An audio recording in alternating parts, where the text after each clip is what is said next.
Speak to me. Sure. So I'm sorry, we'll look at you. Not okay, great. So, how can we explain the concept of domestic church in a few simple words? Sure. So a domestic church is rooted in grace. So first, it involves families connecting to God and each other in the church through the sacramental life of the church and sharing sacraments together. And the second part is by living out the Christian and Trinitarian vision of love in our relationships at home. And what that means is, the best way I can explain it is St. Bonaventure said that the Trinity was like a 3-bucket water wheel that was always pouring itself out, but never running dry because the other 2 buckets were always filling it back up again. Well, in family life, when we generously serve each other in the home, we become icons of that Trinitarian love in our relationships because we're serving each other, so we're constantly taking care of each other, but never burning out because we're loving each other in the process. So when we are talking about a domestic church, we're not talking about some supernatural thing or some extraterrestrial effort to make it look like a church. It's normal daily life. No, and I think so often families try to do exactly that. They'll try to set aside particular time or even decorate their home in a particular way, and then they kind of burn out on it because the practicality of everyday life really does sometimes get in the way.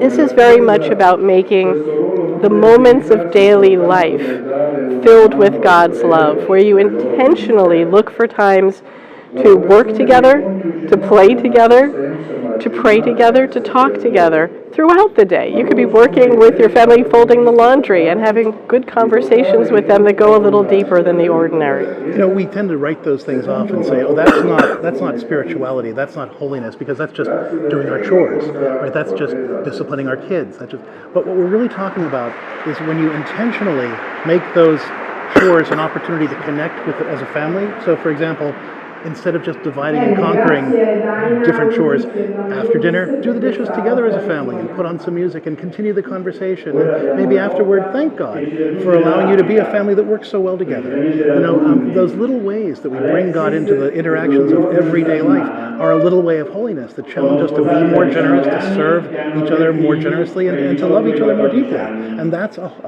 path to holiness. In your presentation, you talked about some, I would say, surprising things, like lay priesthood, the liturgy of the family of the church, family as a church. So, can you explain a bit this concept? What are you talking about when you speak the need for a lay priesthood, for the rights to have special rights for the family? Well, all right. So in baptism, the Catholics believe that every person who is baptized into the common priesthood of the laity, which is kind of a big theological concept. But what it really means is, just like a priest consecrates the bread and wine and makes it the body and blood of Christ, it's our job to consecrate the world to Christ and take all the common things we do and make them holy by filling them with God's sacrificial love. And so the liturgy of domestic church life gives us a framework to animate our lay priesthood, because a priesthood can't exist without a liturgy, right? So that's why the ministerial priesthood has the liturgy of the Eucharist. It's a gift that God gave the ministerial priesthood to do its job, to heal the damage sin does to our relationships with God and each other. Well, God gave the lay priesthood a gift too, which we call the liturgy of domestic church life. It's a way that the lay priesthood can consecrate our relationships and everything we do all day long to Christ, so that we can use little things, common things, to turn them into holy things. Just like the priest gives us the Eucharist through common bread and common wine, but bringing that priesthood to it and consecrating that changes everything and brings Christ fully present to us. We can consecrate our family life through the little acts of love and service and fun that we do all day long, that then brings Christ fully present into our domestic church, our family life every day, and witnesses to each member of the family how much God loves them.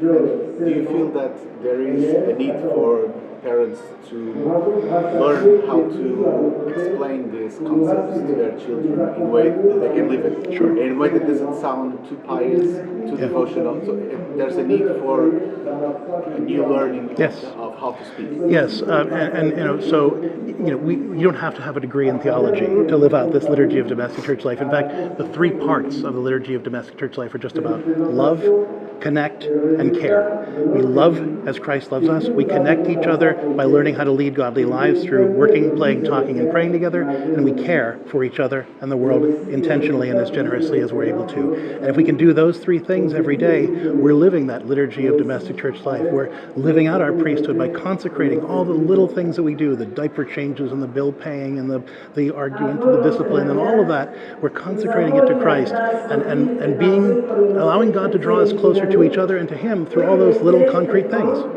And to explain it to our children is not hard. You just say, I love you so much, but I can love you even more when we bring Christ into our home and into how we treat each other. So we want to spend time intentionally choosing times to work and play and talk and pray together so that we can all remember how much God loves us and how much we love each other.